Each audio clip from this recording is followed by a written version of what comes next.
সালামু আলাইকুম। আমরা দেশের ক্রিকেটের ভালো চাই। সরকার কে আসবে বা সামনে আসবে বা একটা কমিটি গঠন হবে, সেখান থেকে বিসিবিতে কিছু এমন লোক পাঠাতে হবে যে লোকগুলো অরিজিনালি ক্রিকেটের জন্য কাজ করবে, ক্রিকেটের ভালোর জন্য কাজ করবে, ঘরোয়া লিগটাকে উন্নত করবে। একটা সময় যখন ক্রিকেট বোর্ডে কিন্তু অন্য যারা প্রেসিডেন্ট ছিল তারা কিন্তু যথেষ্ট ভালো করেছিল। ফারুক আহমেদ স্যার ছিল, সেও কিন্তু ভালো করেছিল। তো আমার দাবি আমি মনে করি ফাহিম স্যারকে প্রেসিডেন্ট বানানো, সে কিন্তু যথেষ্ট যোগ্য লোক। আশরাফুল আছে, সে কিন্তু যথেষ্ট ব্যাটিং স্কিল, ব্যাটিং তাকে কিন্তু ব্যাটিং পরামর্শক বানানো যায়, এবং সালাউদ্দিন সাহেবকে কিন্তু কোচ বানানো যায়। সব দেশ যেখানে দেশি কোচ পরিচালনা করছে, সেখানে আমাদের দেশে কিন্তু দেশি কোচদের মূল্যায়ন করা হয় না। স্পিন কোচ হিসেবে রফিক সাহেব বরাবরই বারবার দর্শকের দাবি রফিক সাহেবকে নিয়ে আসা।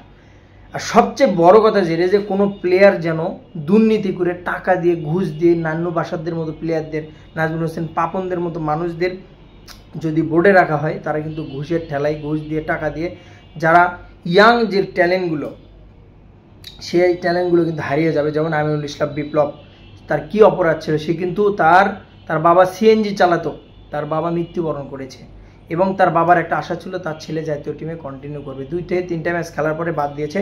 যখন বাদ দিয়েছে, সে যে ম্যাচটাতে বাদ দিয়েছে, ওই ম্যাচটাতে কিন্তু সে 3টা উইকেট পেয়েছিল এবং ভালো বোলিং করেছে, এবং ভালো একজন কিন্তু ব্যাটসম্যান। তাকে যদি যত্ন নিতে পারতো বিসিবি, কিন্তু কালের ভদ্রে সে গরিব, সে টাকা দিতে পারেনি, তার ট্যালেন্টের কিন্তু মূল্যায়ন করা হয়নি। এভাবে কত ট্যালেন্ট যে হারিয়ে যাচ্ছে বাংলাদেশের ক্রিকেট থেকে। বাংলাদেশেও কিন্তু সচিন টেন্ডুলকার আছে, বাংলাদেশেও কিন্তু অসীম আকরামের মতো বলার আছে, বাংলাদেশেও বিরাট কোহলি আছে, বাংলাদেশেও কিন্তু সাইদ আনোয়ারের মতো ব্যাটিং আছে। সো তাদেরকে মূল্যায়ন করা হয় না, ট্যালেন্টের মূল্যায়ন করা হয় না। যারা কোটা, তাদের নিজের মতো করে, তাদের নিজের যেগুলো পরিজন, নিজের আত্মীয় স্বজন, নিজের যেটা পছন্দ হয়েছে, যাকে পছন্দ হয়েছে তাকে কিন্তু সুযোগ দিয়েছে এই নান্নু বাসার গ্যাং। যেটা নান্নু বাসার গ্যাং যতদিন বাংলাদেশ ক্রিকেটে থাকবে, ততদিন ক্রিকেটের কোনোদিন উন্নতি সম্ভব না।